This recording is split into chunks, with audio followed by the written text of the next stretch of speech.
Hola mis estimados amigos, bienvenidos de nuevo a su canal Oro Molido. Les saluda como siempre su socio estratégico en materia financiera, Ricardo Trejo. En este video vamos a realizar un video muy interesante que tiene que ver con el costo promedio ponderado de capital, o sea, el famoso WAP, con With My Poor English, el Weighted Average Cost of Capital. Fíjese bien, ¿qué necesitamos para establecer el costo promedio ponderado de capital?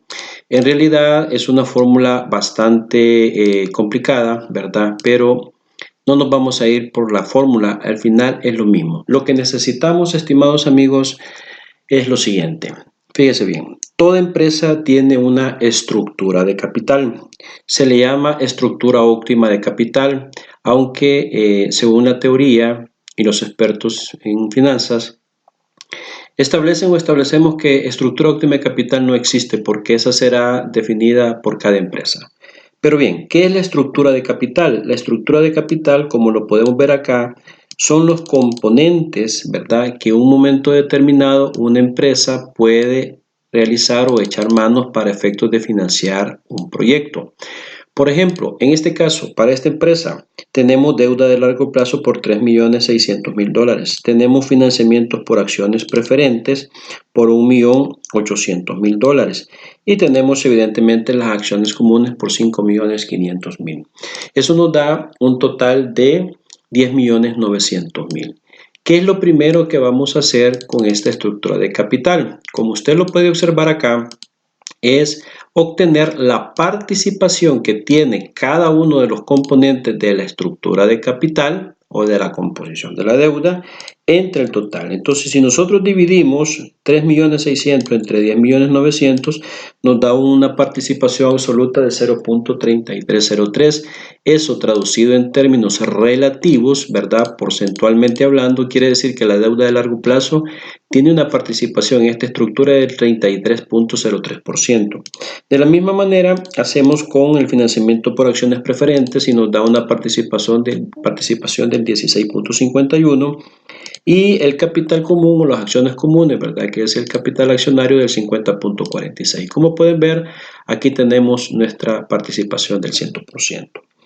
Como segundo paso, es importante que conozcamos que esta estructura de capital tiene un costo, señores. Ya como lo hemos visto en clases, tiene un costo. Por ejemplo, la deuda de largo plazo vamos a partir que tiene un costo del 11%. Las acciones preferentes tienen un costo del 13% y las acciones comunes o el retorno que espera un inversionista es del 12%, y la tasa impositiva vamos a trabajar como siempre con el 30%. Perfecto. Una vez nosotros tenemos ya estos elementos, fíjese bien, lo primero o lo segundo que tenemos que hacer es hacer el ajuste fiscal, ¿verdad? Como un paso 2, es hacer el ajuste fiscal a la tasa impositiva de la deuda bancaria. ¿Por qué se hace el ajuste fiscal? Es decir, este 11% es como que fuera una tasa nominal, pero nosotros necesitamos convertirla en una tasa efectiva. Y para convertirla en una tasa o especie de tasa efectiva, voy a hacer la aclaración, necesitamos hacerle el ajuste fiscal. ¿Y por qué se hace el ajuste fiscal? Porque recuerde usted que los intereses que se están pagando al banco son deducibles de impuestos. Entonces, para hacer el ajuste fiscal necesitamos que a la tasa de largo plazo multiplicarlo por 1 menos T.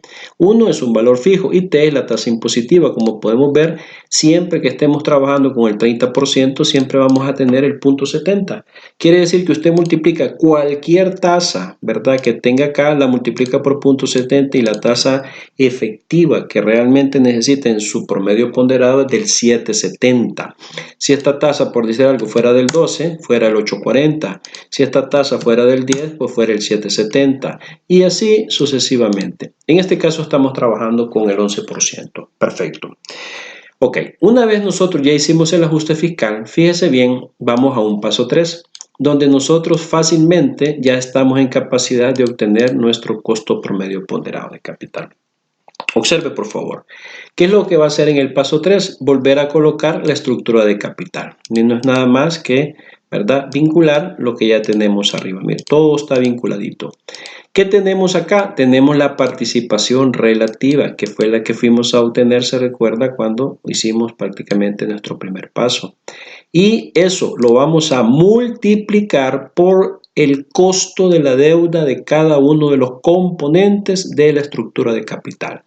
Por ejemplo, aquí está, mire, 770, 770. No el 11, observe, porque le hicimos el ajuste fiscal a la deuda de largo plazo. Las acciones preferentes pues están al 13, esta se define acá, y las acciones comunes están al 13.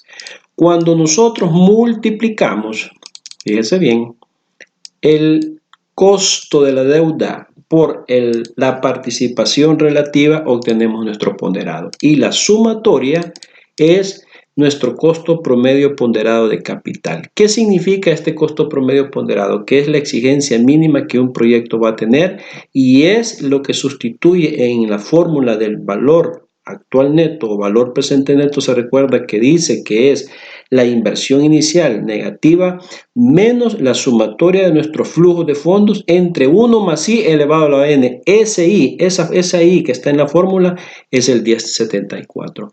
Y aquí hay una manera pues de comprobarlo, ¿verdad? Que estamos trabajando o que el ponderado de capital es el correcto, donde usted dice que el interés, es decir, tenemos acá la participación de la deuda, el interés de la deuda de los 3 millones, mire, originalmente serían 396,000, pero como le hemos ahorrado un impuesto del 30, que son 118, tenemos 272,200.